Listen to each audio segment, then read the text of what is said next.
Because, like, basically since then I haven't been... I basically just avoid her as much as I can. Oh, well, avoiding women's a good thing sometimes. Yeah. Are we recording? Yes. Oh, God. Okay. So this... No names were said, it's fine. Good. Yay. So, even though this is a bitch cast, I would like to actually talk about some pleasant SJW experiences I had. Social justice warriors. Yeah, I mean, I went to a conference this weekend at a campground that I have some friends who run it every year, and they keep it low. And these are friends that I've had for years and years and years and years and years, and they are the one through them that I like learned and experienced all the SJW shit. And yeah, and I stand by these people, like these friends, no matter what. Like, I think that they're really great at all the.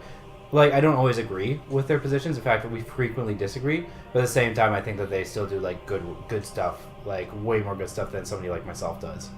So, okay. Yeah. So what they do, one of the things they do is every year they have a festival for about 150 to 200 people. It's done through the student Christian movement and stuff like that. I didn't realize that many people were there. Yeah, well, I mean, it's intentionally kind of low-key, though. Like, as in, they don't really want it to be bigger than that. And one of the best, like, and it was run quite well, actually. The idea is it's not a festival where you just go and you just, kind of see it's more of like a community. You're supposed to go and actually be a part of everything. So, like, they expect you to volunteer in certain ways. And I volunteered with kids, that's what I did. I helped out with some of the kids, but I barely did anything, to be honest. But it was also my first time there. The kitchen needs a lot more work. But actually, they hire one of the few people who actually gets paid is this wonderful woman who apparently she does food not bombs, which is all about like feeding people, especially at protests and stuff like that. It's about like providing food for people. Just here's food, eat food, that kind of thing. Okay. And they're usually at protests and that kind of stuff, handing out soup and that sort of thing.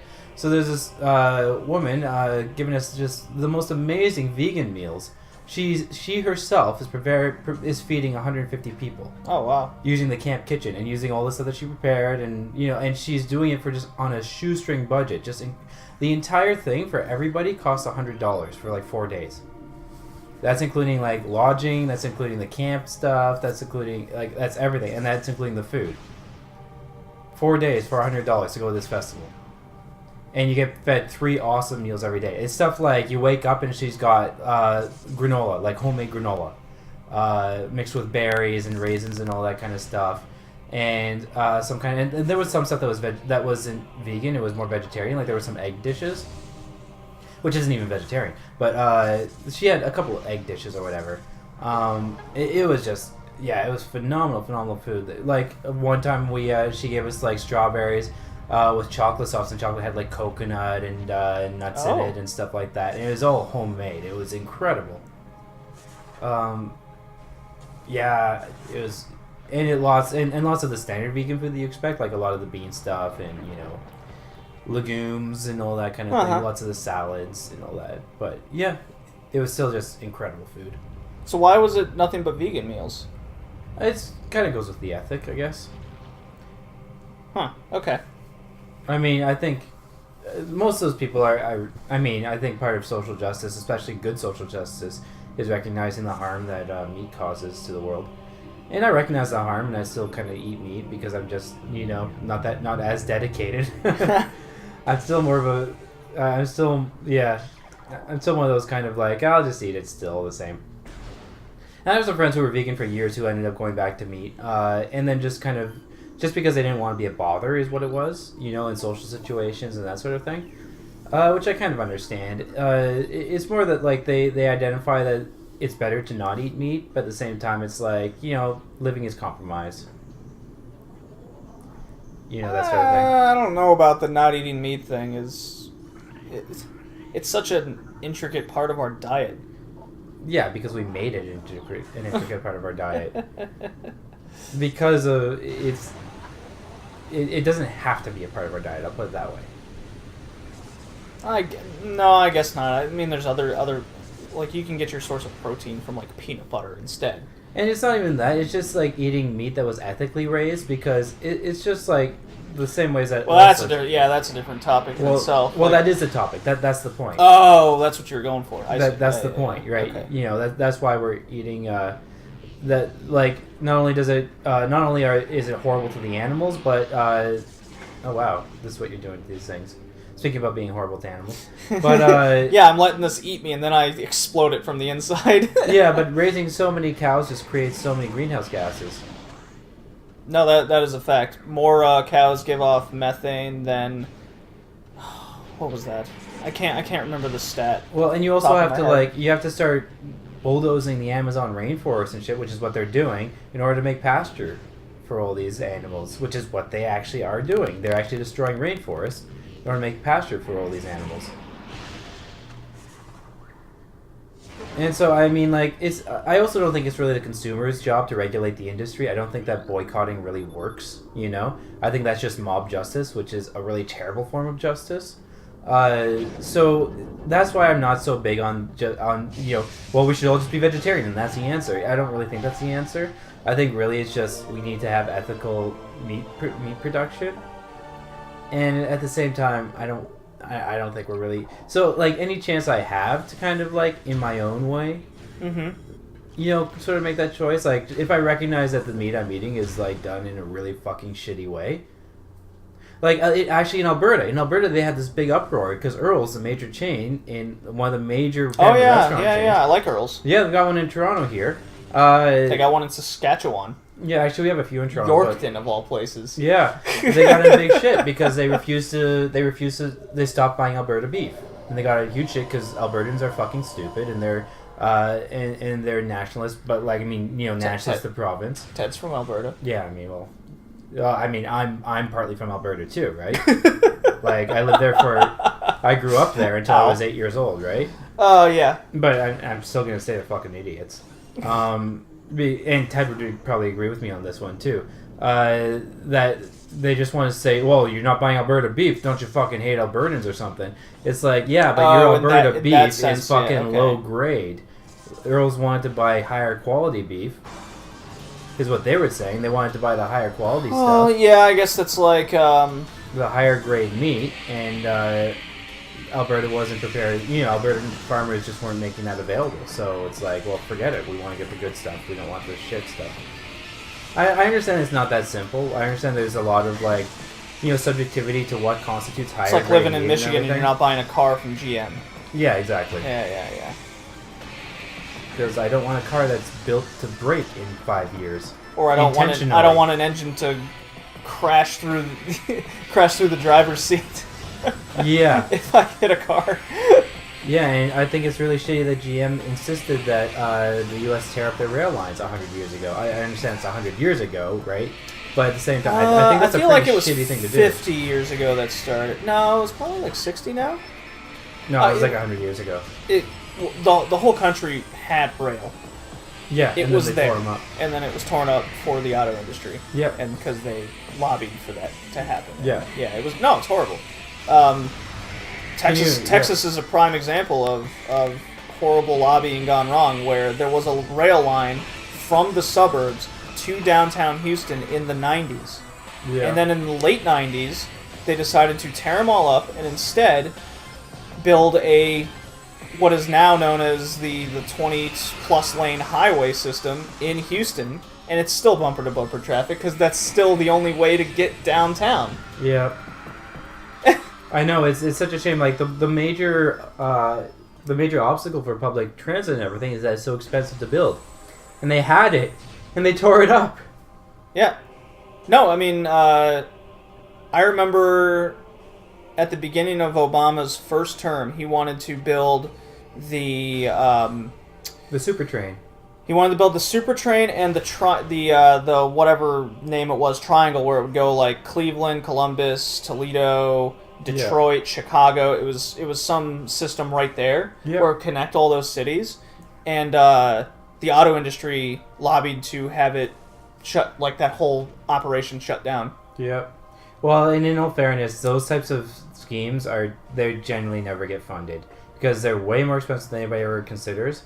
Like, Toronto is going through fucking hell with all they're trying so hard to expand the subway, and every single time it's like, oh, you want a station? You want one more subway station? $2 billion, please. It's like, nah, it doesn't cost that much. It shouldn't cost that much. It's partly because of the unions. It's because of a lot of reasons, really. It's a lot of nonsense reasons. Yeah, exactly. It's nonsense reasons. It's not actually what it should cost.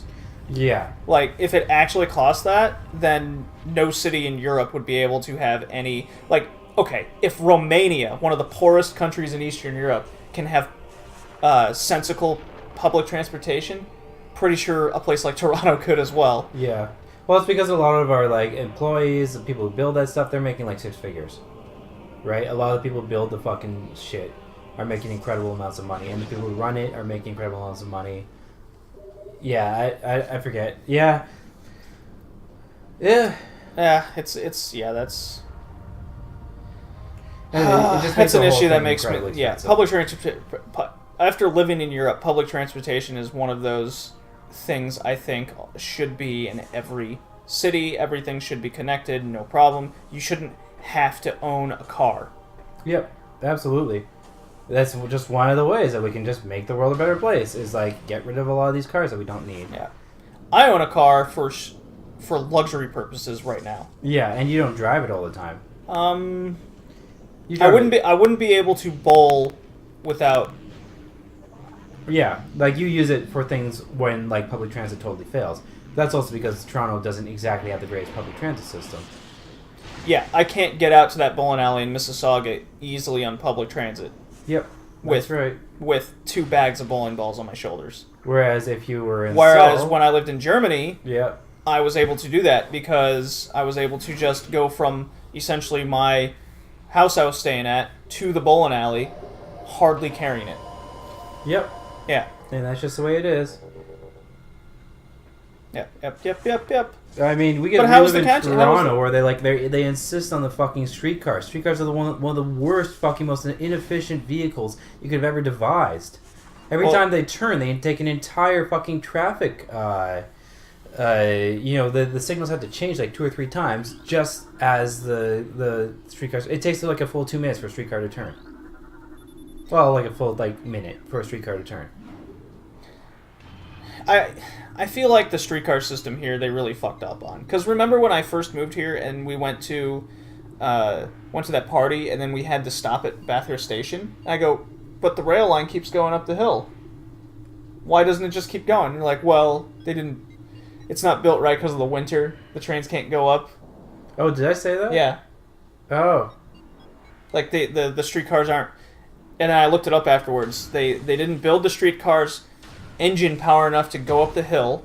Oh, is that why? On top of the fact that winter creates an unsafe running condition. Meanwhile, a place in Germany, there's hills all the time all over that country. Trains seem to go up that no problem. But you know what they did not do? They didn't build a fucking streetcar there. Yeah, exactly. It would go under the ground and go up the hill. Yeah. And guess what? We got buses. Like, I understand the whole electricity versus fossil fuels thing. That's the only reason to not have buses instead of streetcars. For every other reason, buses are way better. You can drive around them. Buses can change lanes. Buses can make a turn in less than 90 seconds. Buses. There's a lot of buses in Toronto. Yeah. Yeah. And I even think that just having those fucking rails built into the pavement and stuff and having the wires over top is some of the ugliest shit in the world. I just think it's plain ugly. I don't have that much problem with that yeah, it's not the biggest problem I have with it, but See what I did there? You freeze them and they die. So you're in a new area now. Yep, I can because I got the ice beam. It's like I got a Pokemon upgrade. I learned the ice attack. Yay, ice attack!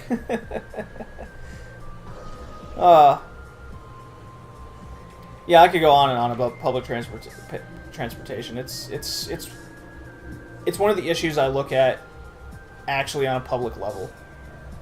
It's one of the few things I actually care about because it does affect me personally. Yeah. As opposed to something I feel like I could have some sort of say in it. Yeah. Yeah. And it's just one of those no-brainer things where it's like, hey, if we had this, everything would be better. Like, Red lives out in Scarborough, and when he tells me it's like a 4 to 5 hour commute just to get downtown, Well, there and back, right? Downtown and back, yeah. Yeah, the commute. That's that word. Yeah. Like, that's unacceptable. Yeah. Yep. The 2 hour. Well, yeah, he's going from Scarborough to Brampton, or like up north or something like that, right? He's not coming downtown. Well, it should be. Scarborough to downtown is about an hour, depending on where you're coming from in Scarborough.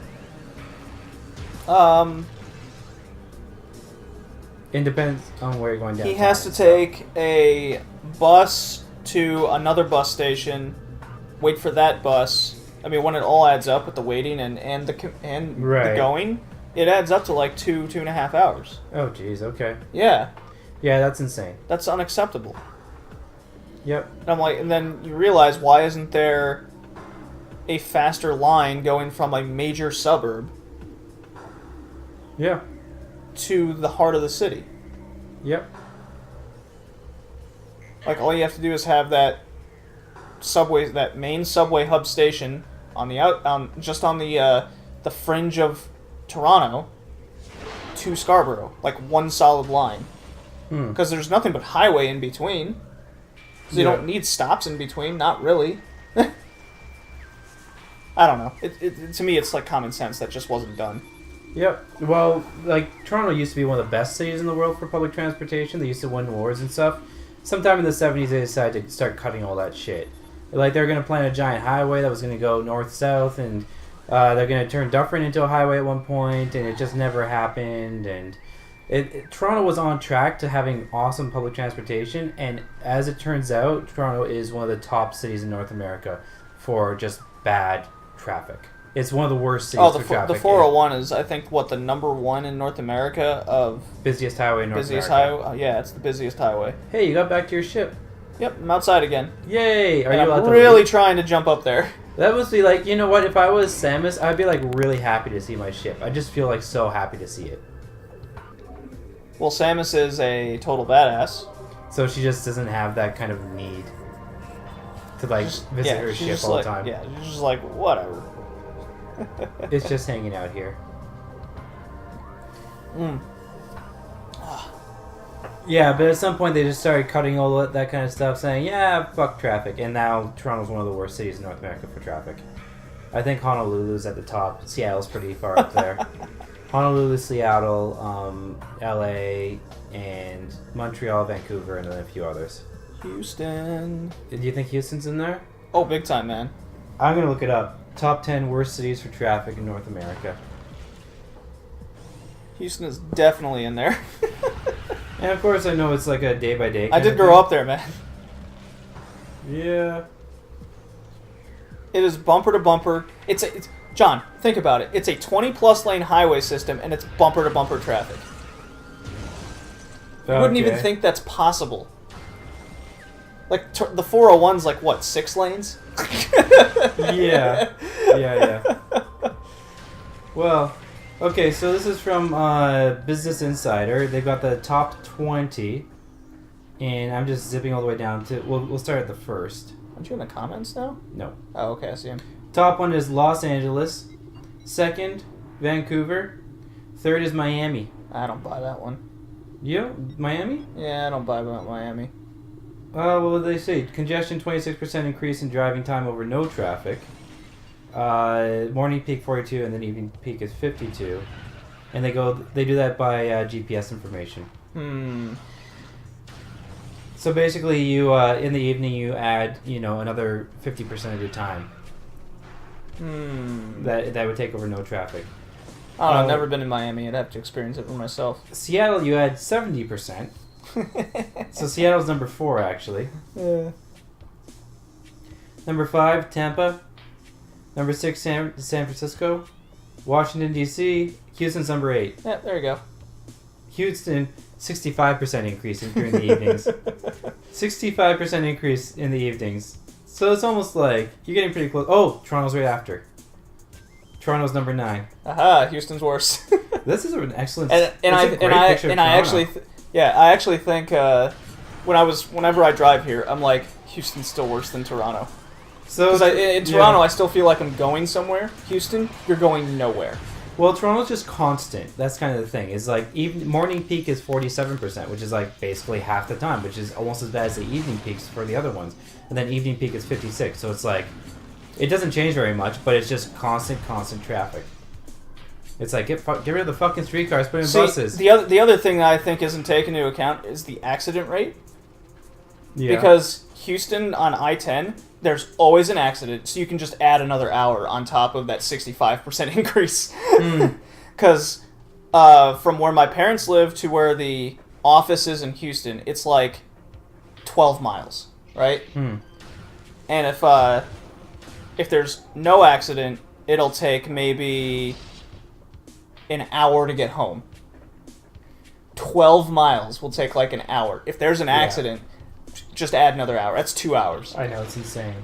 Ottawa is leave at 4 o'clock. I'm not getting home till 6. Ottawa's number 10. So in North America, 3 of the top 10 cities are Canadian. Vancouver, Toronto, Ottawa. And yeah, that's like all 3 cities. That's like all 3 cities in Canada. Montreal's number 12. So basically, out of the top 12, Canada has 4 cities. Well, that's how many cities there are in Canada. No, of course And nobody lives anywhere else. Atlanta, San Diego, Chicago, New York City. New York City's not that bad. Calgary is number 16. That's another one. Philadelphia, Dallas, Fort Worth. And I lived in Philadelphia for a bit. I never found the traffic to be that bad in Philadelphia. Yeah. So if it's a major... It's actually not. It's actually, they say 17% over congestion. So if it's a major city, it's traffic. You know, that's kind of expected. Yeah. Actually. Dallas, Boston, Baltimore, and that's it. I feel like Baltimore and D.C. should be the same. Should be in the same boat. Because they're so close to each other. Yeah, but then you might as well put Washington and Philadelphia in the same boat. Because they're like right next to each other too. I think Baltimore's closer to D.C. than Philly is. Well, Philadelphia, Washington, and New York City are all within an hour of each other. An hour's drive. Okay, yeah, put them all together, one city. Like, they're basically in a triangle, right? Yeah, where put them all it's together, because Houston suburbs are a good, like, half hour outside the city. I mean, they might as well be part... I mean, the thing is, it's like, New York City is... Okay, so it takes an hour to get to New York City, and then it'll take you another couple hours to get to the other side of New York City, right? Right. And that's just so... Because, yeah, so that's kind of how it goes. That's why you don't live across town. Yeah. Like Red is doing. Yeah. Yeah, if you want to fix your traffic problem, move closer, but you can't really afford that sometimes. I remember when I was on this independent film and we were shooting in Brampton because the guy who ran the film was a fucking idiot. Insisted that we shoot in Brampton, and everybody lived in fucking Toronto. So I'd have to drive for 2 hours each way just to like pick up people and drive them home at night. And then we're doing 12 hours on set. It's like, when do I actually get time to myself? When do you get time for anything? Do Exactly. I get food? and of course it was a shit production, so the food was terrible. Oh no. Yeah. Did you see your face for a second there? Yeah. Isn't that cool? It is cool. It's really cool. Yeah, you can see the reflection. I mean, that adds so much. Yeah, good visor work.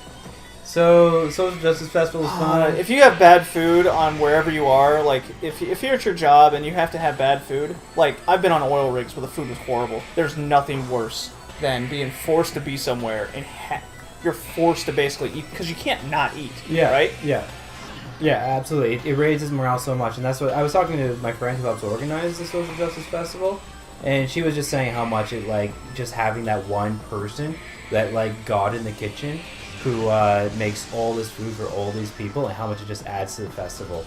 Because people aren't, like, eating, like, fucking camp hot dogs and, like, I gotta bring this up. It just hit me. So I went to grocery shopping today, right? Yeah. And you're gonna love this. There was a girl outside asking if someone can buy her a drink from inside. Okay. So what do you think? Alcohol or something, right? Yeah. But they don't. But it's Canada, so they don't sell it in the grocery store. So I'm like, all right, she probably wants like water or something, you know? Yeah. I was like, okay. I was like, yeah, sure, I'll get you something, and we end up going to those like $10 pomegranate drinks. Yeah. And I went, what? She's like, I know it's expensive, but can you get it? I'm like, no! It's like, somebody just asking for money and stuff. Yeah. Oh, so geez. dumb.